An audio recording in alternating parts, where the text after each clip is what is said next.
आदाब। आप लोग हमारे YouTube channel education for revolution per खैर मकदम है।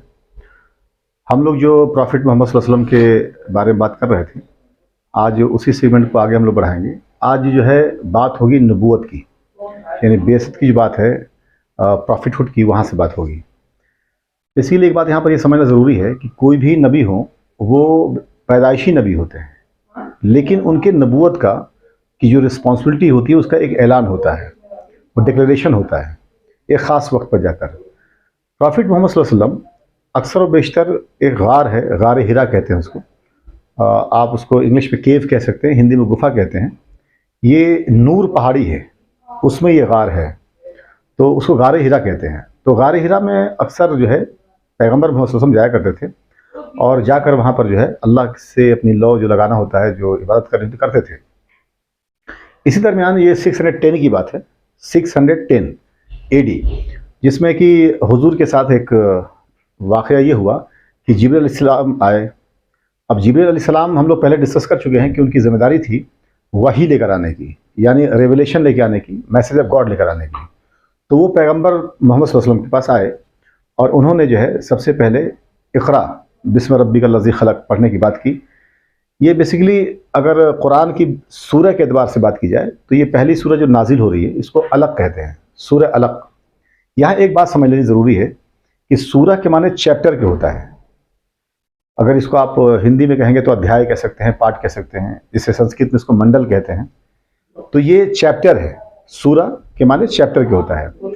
और जो आप पारा समझते हैं कुरान में वो पार्ट है, ठीक है। उसको दूसरी तरह से आप यूनिट भी कह सकते हैं, पार्ट है वो। इसे 30 पार्ट में कुरान है, तो 30 पारा है, 80 पारा है। लेकिन अगर हम लोग चैप्टर की बात करें तो कुरान में 114 चैप्टर्स हैं, यानी 114 chapters are there in Quran. तो पहली जो सूरह नाजिल हुई है, रिवील हुई है, उसका नाम है अलक़। तो अलक़ के मतलब जो है एक उसके होता है, जिसे कोई खून जब जम जाता है लोथड़े की शक्ल में आता है तो उसको अलक़ कहते हैं। इसकी फर्स्ट 5 आयत उतारी गई प्रॉफिट पर।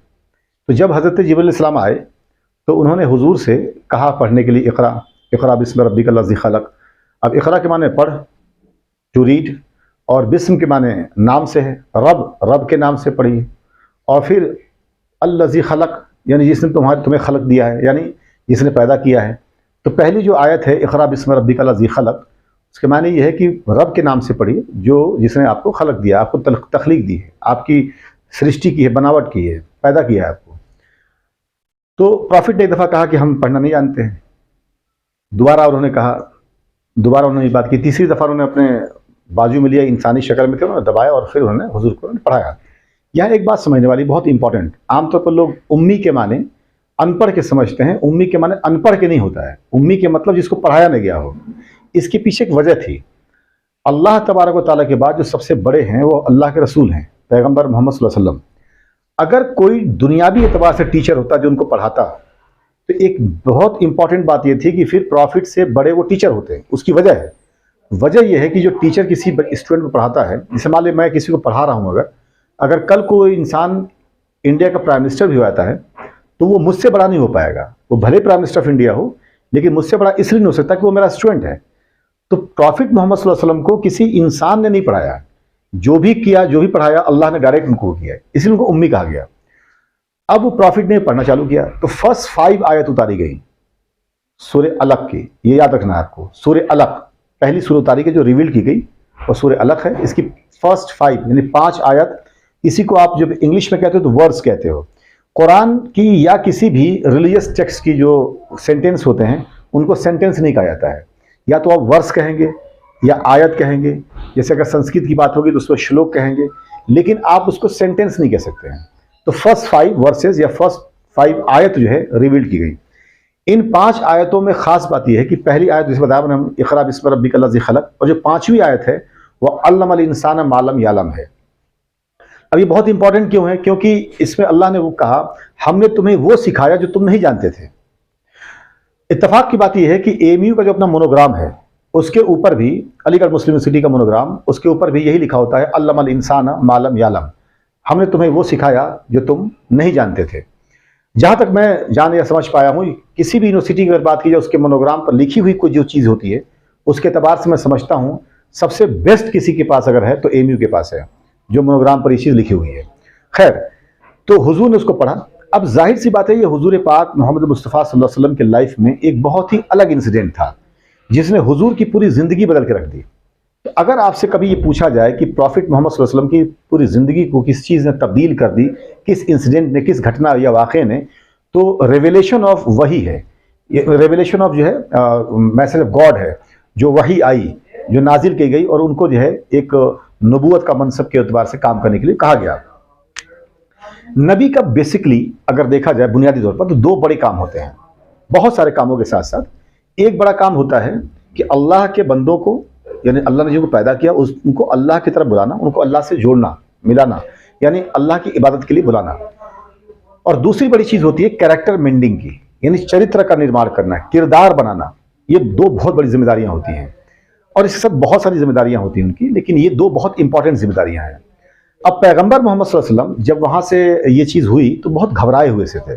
आता है वाक़यात में कि पसीने पसीने थे बिल्कुल, क्योंकि एक बहुत ही अलग तरह का वाक़या हुजूर के साथ हो रहा है ये।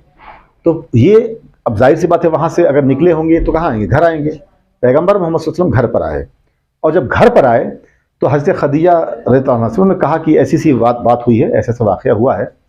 उन्होंने उनको मुबारकबाद दी कि मुबारक हो, आपको जो है नबूवत का ज़हूर कर दिया गया, आप पर डिक्लेरेशन ऑफ प्रॉफिटहुड हो गया, और मैं आप पर ईमान लाती हूँ। ये एक बहुत इंपॉर्टेंट इंसिडेंट है।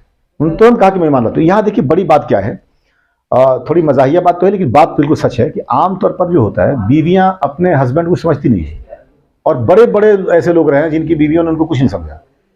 लेकिन यहाँ पर एक इतना बड़ा वाक़या हो रहा है, और प्रॉफिट मोहम्मद सल्लल्लाहु अलैहि वसल्लम की बीवी हज़रत खदीजा रज़ियल्लाहु अन्हा, एक झटके में अम्मा खदीजा ने कहा कि हम आप पर यकीन लाते हैं और हम आप पर ईमान लाते हैं। आप ये समझ सकते हैं कि प्रॉफिट का कैरेक्टर का, किरदार की बुलंदी क्या रही होगी। तो खैर ये बात हो गई। अब जब प्रॉफिटहुड का डिक्लेरेशन हो गया तो अब जिम्मेदारी आएगी। अब जब जिम्मेदारी आई प्रॉफिट के ऊपर कि लोगों को अल्लाह की तरफ बुलाना, एक खुदा को मानने की बात करना, उनको पैगंबर मानने की बात करना, उनके कैरेक्टर को बेहतर करना, तो अब इसके लिए जाहिर सी बात है लोगों तक जाना पड़ेगा।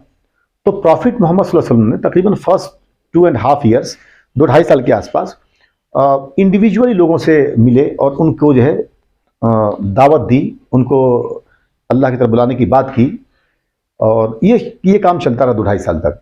अब यहाँ पर एक बात याद रखनी है कि वो 5 इंडिविजुअल्स कौन हैं जो सबसे पहले ईमान लेकर आ रहे हैं, यानी इम्ब्रेस इस्लाम कर रहे हैं, वो इस्लाम को एक्सेप्ट कर रहे हैं। प्रॉफिट मोहम्मद सल्लल्लाहु अलैहि वसल्लम को आखिरी नबी और तमाम नबियों को मानना, और जो अकायद ईमान की बात है उसको एक्सेप्ट कर रहे हैं। तो ये 5 लोग जो हैं, इनमें अगर फर्स्ट पर्सन की बात होगी या फर्स्ट वुमन की बात होगी तो दोनों हैसियत से हज़रत खदीजा रज़ियल्लाहु अन्हा होंगी। इन हज़रत खदीजा रज़ियल्लाहु ताला अन्हा जो हैं, वो पहले इंसान के तौर पर भी और पहले औरत के तौर पर भी जो इस्लाम लेकर आने वाली हैं हुजूर के हाथों पर, इनका नाम आएगा। अगर फर्स्ट मेल की बात होगी तो हज़रत अबू बकर सिद्दीक रज़ियल्लाहु अन्हु, ये हज़रत अबू बकर सिद्दीक रज़ियल्लाहु ताला अन्हु ही हैं जो आगे चल के आलम इस्लाम के पहले खलीफा बनेंगे। अगर बच्चे की बात होगी तो हज़रत अली करमल्लाहु वजह। यहाँ एक बहुत इंपॉर्टेंट इंसिडेंट है, जब भी कोई आप बड़ा काम करते हैं तो सबसे पहले आप अपने परिवार को इकट्ठा करके उनसे बात करते हैं। अगर आपका फैमिली तैयार है उस चीज़ के लिए तो वो कोई भी काम हो उसको करना थोड़ा आसान हो जाता है। पैगंबर मोहम्मद सल्लल्लाहु अलैहि वसल्लम ने भी हाशमी फैमिली की एक पूरी मीटिंग ली, उनके साथ कंसल्टेशन किया और अपनी ये बात बताई और कहा कि मेरे इस मिशन में, यानी अल्लाह की तरफ बुलाने का जो मिशन था और हुजूर को मानने वाली, इस मिशन में मेरे साथ कौन आएगा। तो उस पूरे मीटिंग में कोई खड़ा नहीं हुआ। जो इंसान खड़ा हुआ वो एक बच्चा था 9 साल का, जिनका नाम अली है। तो वो पहली दफ़ा खड़े हो गए, उन्होंने कहा कि मैं आपके साथ हूँ। हुजूर ने कहा बैठ जाइए। अच्छा, ये क्यों? कि आप जानते हो घरों में जो बड़े होते हैं, जब बड़ों की बात चल रही होती है तो बच्चों को आमतौर पर जो है बैठा दिया करते हैं। खैर वो बैठ गए। दोबारा हुजूर ने ये बात पूछी, दोबारा हज़रत अली खड़े हुए, कहा कि मैं आपके साथ हूँ। हुजूर ने कहा बैठ जाइए। जब तीसरी दफ़ा हुजूर ने यही बात की कि मेरे इस मिशन में, मेरे इस अभियान में कौन मेरे साथ होगा, कौन मेरा साथ देगा आप में से, तो हज़रत अली फिर खड़े हुए और कहा कि या अल्लाह के रसूल, हम आपके साथ हैं, मेरे आका मैं आपके साथ हूँ। तो हुजूर ने कहा कि तुम ही मेरे जानशीन हो। ये बहुत ख़ास इंसिडेंट है। अब यहाँ एक बड़ी बात क्या है कि अगर बच्चे की बात होगी तो सबसे पहला बच्चा जो इस्लाम कबूल कर रहा है उनका नाम हज़रत अली करमल्लाहु वजहू है। 9 साल की सिर्फ उम्र थी। और अगर बात होगी स्लेव की, तो स्लेव के एतबार से, मेल स्लेव की अगर बात करेंगे तो हज़रत ज़ैद बिन हारिस हैं, ज़ैद बिन हारिस जो सबसे पहले इस्लाम कबूल करेंगे। और अगर फीमेल स्लेव की बात होगी तो सबसे पहले इस्लाम कबूल करने वाली जो मेड होती हैं या आप बांदी कही जाती थी, वो हज़रत उम्मे ऐमन है। आपको शायद याद होगा, हम पहले डिस्कस करा चुके हैं कि हज़रत उम्मे ऐमन ही थी जो हज़रत आमिना के साथ हुजूर को लेकर आ रही थी। रास्ते में उनकी जो तबीयत ख़राब हुई हज़रत आमिना की, तो उनका इंतकाल हुआ, अबवा में उनको दफन किया गया। तो अबवा से मक्के जो हुजूर को लेकर आई हैं वो हज़रत उम्मे ऐमन है। हुजूर इनको बहुत मानते थे। तो खैर ये सबसे पहले ईमान लाई हैं। अब ये 5 इंडिविजुअल दोबारा सुन लीजिए। अगर फर्स्ट पर्सन या फर्स्ट वुमन की बात होगी तो हज़रत खदीजा हैं। अगर फर्स्ट मेल की बात होगी तो हज़रत अबू बकर सिद्दीक रज़ियल्लाहु अन्हु हैं। फर्स्ट अगर चाइल्ड की बात होगी तो हज़रत अली करमल्लाहु वजहू हैं। अगर फर्स्ट स्लेव की बात होगी मेल की तो ज़ैद बिन हारिस हैं रज़ियल्लाहु अन्हु। और अगर फर्स्ट फीमेल स्लेव की मेड या बांदी की बात होगी तो हज़रत उम्मे ऐमन रज़ियल्लाहु तआला अन्हा है। अब जैसे मैंने आपसे बताया कि हुजूर शुरू में 2-2.5 साल तक लोगों से मतलब इंडिविजुअल तौर पर बात करते रहे, उनको अल्लाह की तरफ बुलाते रहे। बहुत से लोगों ने, कुछ लोगों ने एक्सेप्ट किया, कुछ लोगों ने एक्सेप्ट नहीं किया। एक बात यहाँ समझ लेने वाली है कि किसी भी सोसाइटी में जब किसी भी ज़माने में कोई नबी आए हैं और जब नबी ने अपने जिम्मेदारी को निभाने की बात की है, आगे बढ़े हैं, तो उस सोसाइटी के आमतौर पर जो गरीब तबका होता है, जो कमज़ोर तबका होता है, सबसे पहले वही एक्सेप्ट करता है इस्लाम या मज़हब के एतबार से जो एक्सेप्टेंस होती है। इसके पीछे एक साइकोलॉजिकल रीजन भी है। वो ये है कि जो अमीर लोग होते हैं, जो बहुत ताकतवर लोग होते हैं, उनके अंदर कहीं ना कहीं एरोगेंस होता है, घमंड होता है, गुरूर होता है, जो उनकी आंखों पर पर्दा डाल देता है। वो हक को देख नहीं पाते हैं। एग्जैक्टली यही चीज़ मक्के में भी हो रही है। और जो बड़े बड़े सरदारान हैं वो जाहिर सी बात है वो इस्लाम कबूल करने की तरफ नहीं आ रहे हैं, बल्कि दुश्मनी पर आ गए। अच्छा, हुआ क्या कि पैगंबर मोहम्मद सल्लल्लाहु अलैहि वसल्लम ने शुरू में, जैसे मैंने कहा आपसे, कि इंडिविजुअल बात करनी शुरू की। तो अब जाहिर सी बात है, इंडिविजुअल अगर बात कर रहे हैं आप तो मैसेज बहुत तेजी से नहीं फैल पाएगा। जैसे मान लीजिए मैं जो बातें बता रहा हूं, आप तमाम लोग देख रहे हो, एक साथ बहुत सारे लोग देख सकते हैं इस चीज़ को, लेकिन यही बात मुझे इंडिविजुअल बतानी होती तो जितने मेरे व्यूवर्स हैं हज़ारों में, उन तक मुझे पहुंचाने के लिए हज़ारों घंटे लग जाते हैं। तो यहाँ पर अब एक दूसरी चीज़ होगी, एक मोडस ऑपरेंडी प्रॉफिट मोहम्मद सल्लल्लाहु अलैहि वसल्लम चेंज करेंगे, यानी काम करने का तरीका। और वो सारे लोगों को सफ़ा पहाड़ी के पास बुलाएंगे, जहां से कि ओपन डिक्लेरेशन ऑफ इस्लाम होगा। ये बात याद रखनी है कि बहुत इंपॉर्टेंट इंसिडेंट है ये। 613 में हुआ ये, 613 AD। प्रॉफिट ने तमाम सरदारान मक्का को, जो चीफ्टेंस थे, अपने अपने फैमिली के एतबार से, अपने कबीले के एतबार से, अपने ख़ानदान के एतबार से, इन तमाम को सफ़ा पहाड़ी के फुट हिल में बुलाया। अब सफ़ा एक पहाड़ी है ऊंची सी, उस पहाड़ी के फुट हिल में, यानी उसके जो ज़मीन जो है, वहाँ पर उनको सबको इकट्ठा किया गया। अब यहाँ समझने वाली बात यह है कि अगर कुरैश में हाशमी फैमिली को देखा जाए तो उस वक्त के मैप के एतबार से ये फैमिली सफ़ा पहाड़ी के पास में ही इन लोग का जो है अपना मोहल्ला था पूरा। तो पैगंबर मोहम्मद सल्लल्लाहु अलैहि वसल्लम ने वहाँ बुलाया। अच्छा, आप जानते हो कहीं पर भी एक कुछ मीटिंग प्लेसेस होते हैं, तो वहाँ ये अक्सर चीज़ होती थी कि कोई बड़ा अनाउंसमेंट हुआ तो लोग वहाँ पर इकट्ठा हुआ करते थे। प्रॉफिट ने तमाम मक्के के चीफ्टेंस को इकट्ठा किया, सरदारान को इकट्ठा किया वहाँ पर, और पहाड़ी के ऊपर चढ़ गए। अच्छा, पहाड़ी के ऊपर चढ़ने के बाद प्रॉफिट ने उन मक्के वालों से एक सवाल पूछा कि ऐ मक्के वालों, अगर मैं तुमसे ये कहूं कि इस पहाड़ी के पीछे एक एनिमी आर्मी है, दुश्मनों की एक फौज है जो बहुत बड़ी है और बहुत तैयार है, बिल्कुल तुम पर कभी भी अटैक कर सकती है, तो क्या तुम मेरी बात का यकीन करोगे? पूरे मक्के के जो चीफ्टेंस थे वहां पर एक आवाज में सबने एक बात कही कि लब्बैक, बिल्कुल यकीन करेंगे। हम इसलिए यकीन करेंगे कि आप सादिक हैं, आप अमीन हैं। सादिक मीन्स डेड ऑनेस्ट, जो बिल्कुल सच्चा हो। अमीन मतलब ट्रस्टवर्दी, जिसकी अमानतदारी पर कोई शक नहीं किया सके। तो पूरे मक्के के मुशरिकीन और कुफार जो वहां पर इकट्ठे थे, सबने एक आवाज में कहा कि हम आप पर बिल्कुल यकीन करेंगे क्योंकि आप सादिक हैं, आप अमीन हैं। यहां एक बात याद रखनी है कि अगर आपसे कभी कोई पूछ ले कि प्रॉफिट मोहम्मद सल्लल्लाहु अलैहि वसल्लम को सादिक और अमीन किन लोगों ने कहा, किन्होंने ये टाइटल उनको दिया, तो ये मक्का के लोगों ने दिया, मक्का के कुफार और मुशरिकीन ने उनको कहा। जो उनको नहीं मानने वाले थे उन्होंने भी कहा ये बात कि आप सादिक हैं, आप अमीन हैं। अच्छा, प्रॉफिट ने पहाड़ी के ऊपर चढ़ के ये बात क्यों पूछी कि तुम इसके पीछे क्यों? क्योंकि पहाड़ी के अगर ऊपर प्रॉफिट है और सब लोग नीचे हैं, तो पहाड़ी के उस पार क्या हो रहा कोई देख तो पा नहीं रहा। जो ऊपर है वो देख सकता है, उस पार भी इस पार भी, लेकिन जो इस पार लोग हैं उधर की चीज तो देख नहीं सकते हैं। तो ये बहुत जरूरी इसलिए था कि प्रॉफिट ने पहले अपने कैरेक्टर को लेकर सर्टिफिकेशन लिया लोगों से कि मैं जो कहूंगा वो सच है कि नहीं है। तो लोगों ने कहा कि आप जो कहेंगे वो बिल्कुल सच होगा, क्योंकि अगली बात जो प्रॉफिट करने जा रहे हैं वो बेसिकली ऐसी बात थी जो किसी ने देखी नहीं है। जिस तरह से यहां पर पहाड़ी के पीछे होने वाली हैपनिंग्स को कोई देख नहीं रहा है, तो अब जब लोगों ने कह दिया कि आप सादिक हैं, आप अमीन हैं, तो हुजूर ने यहां के बाद कहा, ऐ मक्के वालों, इन तमाम बुतों को, इन तमाम खुदाओं को मानना छोड़ो, एक खुदा पर यकीन करो जो तुम्हारा खालिक और मालिक है। और जो कलमा पढ़ते हैं लोग, ला इलाहा इल्लल्लाह, there is no god, there is no power, there is no entity except Allah. कोई ताकत नहीं है, कोई पूजने के लायक नहीं है, किसी कोई खुदा नहीं है सिवाय एक अल्लाह के। ये हुजूर ने कहा। वहां से फिर कहा, अना मोहम्मद और रसूलुल्लाह, मैं मोहम्मद अल्लाह का रसूल हूं। अब ये जो बात आई, तो वो जो सोसाइटी थी पॉलिथिस्ट, जो कई खुदाओं को यकीन करती थी, उनको बहुत अजीब लगा ये, और वहां एक अफरा तफरी सी मच गई, भगदड़ सी मची। तो प्रॉफिट ने वहां पर एक बात कही कि ऐ मक्के वालों, जो मैं कह रहा हूं हक है और एक दिन गालिब होकर रहेगा, पैरामाउंट हो जाएगा, सब पर छा जाएगा ये। और कमाल की बात देखिए, 613 में प्रॉफिट ने ये बात की, और विद इन 23-24 ईयर्स, यानी 636 पहुंचते पहुंचते हजरत उमर रजी अल्लाह ताला अन्हु को जो जमाना है, वहां तक पहुंचते पहुंचते हालत ये हुई कि पूरे दुनिया की पैरामाउंट पावर जो बन के उभरी वो इस्लाम हो रही। रोमन एम्पायर को डिफीट दिया इन लोगों ने, पर्शियन एम्पायर को डिफीट दिया इन लोगों ने।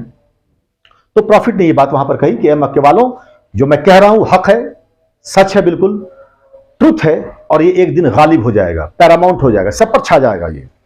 तो याद ये रखना है कि अगर बात होगी ओपन डिक्लेरेशन ऑफ इस्लाम की, तो वो जो ईयर है वो 613 है।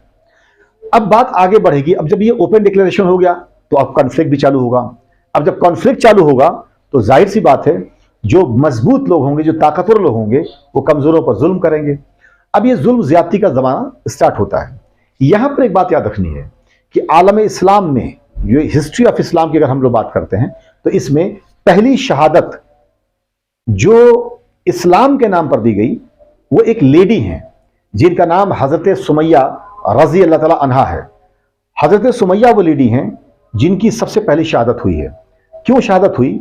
इन्होंने इस्लाम कबूल किया, हुजूर को माना। अब ये चूंकि कुरैश नहीं थी, आप जानते हो किसी शहर में आप जाके बसते हो तो वहां आपका खानदान नहीं होता है। ये दूसरे जगह से आके यहाँ बसी हुई थी ये लोग, तो इनका अपना कोई खानदान नहीं था, तो इनके पीछे कोई खड़ा होने वाला भी नहीं था, और सब लोग कमजोर थे जो लोग इस्लाम एक्सेप्ट कर रहे थे। अबू जहल नाम सुना होगा आपने। आम तो लोग समझते हैं कि हुजूर का चचा है, ये चचा नहीं है, ये खानदानी चचा है। खानदान के एतबार से चचा हो सकता है, लेकिन ये रियल चचा नहीं हुजूर का है। इस बदबख्त ने, अबू जहल ने, जिसका नाम अमर बिन हिशाम था, आगे बात करेंगे हम, तो इसने जो है उनके शर्मगाह पर बर्छा मार दिया और इतनी जख्मी हुई, वो ताब न ला सकी, वो बर्दाश्त न कर पाई जो ब्लीडिंग वगैरह उनकी, और वो डेथ कर गई। लेकिन उन्होंने, उनसे अबू जहल ने कहा कि तुम मोहम्मद का दामन छोड़ दो, तुम इस्लाम छोड़ दो। उन्होंने कहा कि हम नहीं छोड़ सकते। उसने कहा कि हम तुम्हें बहुत मार मारेंगे। उसने कहा मार ले, कोई बात नहीं, हम लेकिन छोड़ेंगे नहीं। कहा कि हम तुम्हें मक्के से बाहर निकाल देंगे, आउटकास्ट कर देंगे। कहा कर दे, हम छोड़ेंगे नहीं। कहा हम तुम्हारी जान ले लेंगे। कहा अगर जान लेना है तो ले जान, जान तो आज निकल जानी है, लेकिन हम छोड़ नहीं सकते। और उसने जो है फिर इनको मार दिया। आप जानते हो कि आलम इस्लाम के जो लोग हैं, बहुत ही टफ कंडीशंस में भी वो इस्लाम से नहीं जो दूर हो पाते हैं, या उनको दूर नहीं किया जा सकता है। उसके पीछे इन असलाफ की, हमारे पहले के इन लोगों की कुर्बानियां हैं, जिन्होंने इसको ये ताकत दी है कि जान चली जाए लेकिन इस्लाम का दामन हाथों से न छूटने पाए। तो अगर आपसे कभी पूछा जाए कि इस्लाम के नाम पर पहली शहादत, पहली मार्टरडम किसने दी है, तो उनका नाम हजरत सुमैया है। हजरत सुमैया रजी अल्लाह ताला अन्हा लेडी हैं ये। इनके हस्बैंड का नाम यासिर है, वो भी शहीद हुए उहद की लड़ाई में। इनके बेटे का नाम अम्मार बिन यासिर है, जो बाद में यरमूक की लड़ाई में जाके शहीद होंगे। ये पूरा खानदान, बल्कि उसमें सिफीन की लड़ाई में शहीद होंगे। ये पूरा खानदान ही जो है वो शहीदों का खानदान है। तो इनमें सबसे पहली अगर शहादत की बात होगी अगर इस्लाम में, तो हजरत सुमैया रज़ियल्लाहु अन्हा है। अब ये मैंने जैसे कहा, टसल चल रहा है, दबाव बनाया जा रहा है, दबाने की कोशिश, मारने की कोशिश, पीटने की कोशिश, हर तरह के जुल्म ज्यादती की जा रही हैं। तो बहुत सारे सहाबा जो बहुत कमजोर थे, बर्दाश्त न कर पा रहे थे, उनसे हुजूर ने कहा कि आप लोग माइग्रेशन कर जाओ, हिजरत कर जाओ, पलायन कर जाओ मक्के से। तो ये लोग एक जगह है हबशा, ये अफ्रीका में पड़ता है, बिल्कुल समंदर किनारे है। अरब इस तरफ है, बीच में समंदर का एक स्ट्रिप है, और इस तरफ हबशा है। उसी हबशा को आज आप एबिसीनिया भी कहते हैं, उसी हबशा को इथोपिया भी कहा जाता है। हमारे आपके लिए समझना आसान इसलिए है, इसे हमारी कंट्री को इंडिया भी कहते हैं, हिंदुस्तान भी कहते हैं, भारत भी कहते हैं। उसी तरीके से उसको हबशा भी कहते हैं और इथोपिया और एबिसीनिया भी कहते हैं। तो ये जो है सहाबा का एक गिरोह जो था, एक ग्रुप जो था, वो यहाँ से माइग्रेट करता है। याद ये रखना है कि first migration in the history of Islam किस ईयर में हुआ, तो 615 में हुआ। 615 में फर्स्ट माइग्रेशन हो रहा है फ्रॉम मक्का टू हबशा। अच्छा, हबशा ही क्यों? क्योंकि वहां पर जो किंग थे, जो नजाशी थे, वो थोड़ा हमदर्द थे तो ईसाई क्रिश्चियन थे उस वक्त तक, लेकिन वो बहुत हमदर्द थे। बाद में इस्लाम वो भी कबूल किए और उन्होंने जो है इन लोगों को वहां वेलकम किया और ये लोग वहां पर जाके रहे। तो अगर आपसे कभी पूछा जाएगा कि first migration in the history of Islam कब हो रहा है, तो वो 615 में हो रहा है। तो इसके आगे का जो वाकया है हम लोग अगले वीडियो में इसको डिस्कस करेंगे। आप लोग का बहुत बहुत शुक्रिया। Thank you very much.